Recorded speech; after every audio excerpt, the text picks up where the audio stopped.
Bonjour et bienvenue dans cette vidéo j'aimerais bien parler de l'importance d'être authentique et comment quand nous nous retrouvons à vivre une vie que nous n'apprécions pas, c'est généralement parce que nous nous refusons à nous-mêmes. Alors, je m'appelle Agakura, je suis haute potentiel émotionnel et dans mon travail comme coach, je travaille avec des autres potentiels émotionnels. Il y a 30 ans que j'ai participé dans un échange culturel c'était pour apprendre le français, je n'ose même pas le dire, mais oui. Et j'ai passé 2 semaines dans une famille à l'île de la Réunion. Et après le premier repas, il y avait la mère qui m'a demandé si j'avais aimé le repas et j'ai dit oui. Et oui, j'avais aimé le repas, mais c'était aussi à cause d'être poli. Il y avait le père qui m'a regardé et m'a dit, alors, fais attention de ce que tu dis, parce que si tu dis oui pour être poli, tu te retrouveras plusieurs fois avec un repas que tu n'aimes pas. Et cette vérité m'a accompagnée pendant les 30 ans, les 30 ans passés, parce que j'ai vraiment remarqué que quand je me trouve à vivre une vie que je n'apprécie pas, c'est à cause de n'être pas authentique et de nier et de qui je suis et de me refuser à moi-même. Et il est important d'entendre que parmi nous, les autres potentiels émotionnels, il y en a beaucoup de nous que nous avons appris de nous refuser, de nier qui nous sommes parce qu'il y avait, nous avons grandi peut-être, ou la plupart de nous, nous avons grandi avec la critique, la critique sur, pour être, on nous a critiqué pour être haut potentiel émotionnel, on nous a dit tu es trop sensible, pourquoi est-ce que tu pleures encore? Ou on nous a dit il faut être fort, comme si être sensible veut dire que nous ne sommes pas forts, non? Et j'ai aussi parlé sur ce sujet dans d'autres vidéos que j'ai déjà enregistrées. Mais beaucoup, il y en a beaucoup entre nous, les hauts potentiels émotionnels, que nous refuser à nous-mêmes, c'est déjà comme notre deuxième peau. Nous avons appris de parfois dire oui quand nous voulons dire non, ou de dire non quand nous aimerions bien dire oui, et de ne pas vivre dans notre authenticité. Et ça peut nous coûter la joie de vie. Et je suis sûre et certain que la plupart des moments, alors il y a des moments où il y a des choses tragiques qui passent, il y a des moments qui ne sont pas agréables dans la vie, mais quand nous sommes dans une situation permanente de vivre une vie que nous n'apprécions pas, c'est à cause de ça. Il y a la manque d'authenticité. Et je vais vous donner un exemple. Il y a 12 ans, quand j'avais 20 ans, 23 ans, j'ai voyagé à Barcelone et je suis tombée amoureuse de cette ville. Et je me donné la promesse de retourner et de retourner à vivre là-bas. Et 10 ans après, je fais cette promesse une réalité pour moi.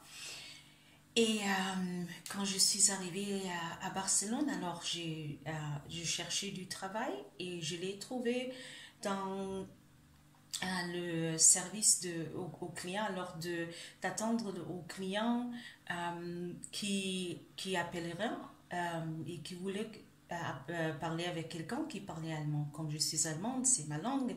Et c'était normal, il était normal pour les gens comme moi qui était à Barcelone, de travailler dans des bureaux énormes avec avec une quantité de gens. Je crois que nous étions comme 60 dans ce bureau et tout le monde au téléphone en train de parler avec les clients qui appelaient et qui n'étaient pas toujours en bonne humeur pour dire ah oui merci tout marche bien, mais de dire non ça marche pas et je ne sais pas quoi. Et je me suis retrouvée dans cette situation d'être dans un bureau ouverte, un espace ouvert avec beaucoup de gens, beaucoup de bruit et avec une situation qui, pour moi, comme haut potentiel émotionnel, c'était trop.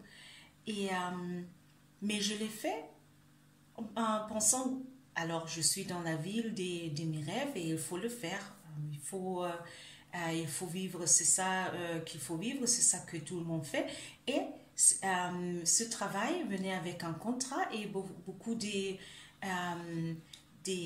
choses qui étaient, comment est-ce qu'on dit, bénéficaires, alors assurance maladie et patati patata, et c'était comme oui, alors il faut le faire. Mais ce qui s'est passé avec le temps, j'ai perdu ma joie de vie parce que ce n'était pas un travail qui était bon pour moi. Ce n'était pas un travail qui était bon pour ma santé, mais je me suis refusée à moi-même. Je niais qui j'étais et j'ai fait semblable comme si c'était bien pour moi, comme j'étais comme tous les autres. Mais avec le temps, j'ai arrêté d'apprécier le fait d'être finalement dans la ville de mes rêves. Alors, de lundi à vendredi, je me trouvais avec un repas, avec la nourriture dans le plat de la vie que je n'aimais pas. Et je suis toujours arrivée à la maison vide, et je me sentais vide là, dans l'intérieur. Et j'ai toujours fait mes cours le vendredi parce que je savais que le week-end, je n'aurais pas l'énergie de sortir. Pas pour faire les cours, même pas pour me voir avec les collègues ou pour aller à la plage ou visiter les musées. Alors j'ai passé chaque week-end à la maison. Et le dimanche déjà, j'étais en train de pleurer parce qu'il y avait lundi qui s'approchait. Mais dans un certain moment, mon système a collapsé. Il était inévitable parce que après un temps de toujours me refuser à moi-même, je ne pouvais plus. Et j'ai même eu une condition avec ma peau. Et j'ai aussi enregistré une autre vidéo sur le sujet de que notre corps veut être notre garde alors qu'il faut toujours écouter à notre corps. Et dans ce cas-là, c'était ma peau. Alors imaginez-vous l'organe le plus grand que nous avons et qui normalement nous sert comme protection et barrière a commencé à m'abandonner. Et j'ai dû prendre la décision de trouver un autre travail et de quitter cet endroit et cet travail qui venait avec toute cette sécurité et régularité. Il y avait des gens à mon endroit, vous savez que des gens qui nous aiment, ils veulent toujours le mieux et pour eux c'était, mais c'est la folie, tu ne peux pas laisser ce travail, ça te donne de la sécurité. Et j'ai dû dire oui, mais je tombe malade, je ne vais pas bien. Et j'ai commencé à travailler, j'ai trouvé un travail ou plusieurs travails comme professeur d'allemand. Et c'était tout au contraire. Il n'y avait pas la sécurité, c'était des contrats au court place. Et on était toujours 3 mois sans travail. Et il fallait trouver 2 autres travaux pour faire en été. Mais je ne peux pas vous dire comment mon état mental et ma salut mentale a changé et comment j'avais de la paix. Alors il y avait l'insécurité bien sûr, mais j'ai commencé à apprécier finalement la ville dont j'avais rêvé de vivre. J'ai commencé à sortir, à faire des activités avec des amis, à faire des amis, à faire des activités avec les collègues et visiter les musées, visiter tous les sites que je voulais voir et de vraiment apprécier ma nouvelle vie. Et il était important et j'ai vu que rester dans le premier travail, le sacrifice était trop grand, c'était la santé mentale mais aussi physique finalement. Et c'était moi qui n'étais pas authentique et qui faisait semblable que tout allait bien et je fais ce que tout le monde fait et ça a du sens pour tout le monde et tout ça. Mais le résultat, c'était, comme j'ai dit, lundi jusqu'à vendredi, j'ai mangé les plats que je n'aimais pas. Le plat qui était dans mon plat de la vie.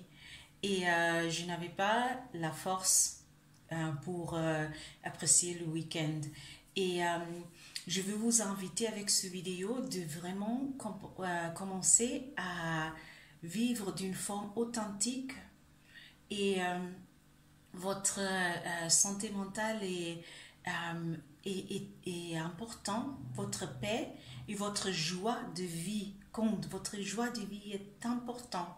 Et même si parfois ça nous donne de la peur, non? Parce que comme personne de haut potentiel émotionnel, nous sommes toujours contents si nous attirons pas trop de l'attention.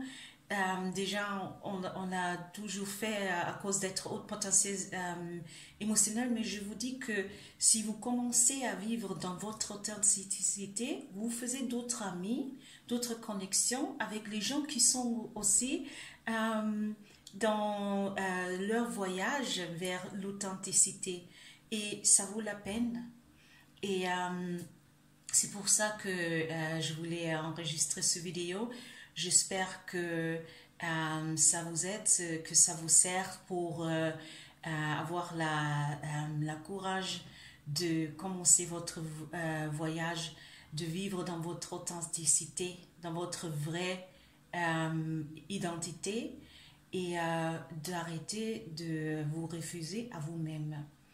Alors, merci beaucoup et j'espère de vous revoir dans un des prochaines vidéos. Et si jamais vous voulez savoir plus sur vous voulez avoir plus d'informations sur mon travail comme coach, je vous invite vous pouvez toujours m'écrire à agakuracoaching@gmail.com. Je les mets aussi toujours en bas du vidéo. Et de réserver une séance gratuite pour voir si mon travail comme coach peut être utile pour vous. Merci beaucoup et à bientôt et prenez soin de vous-même.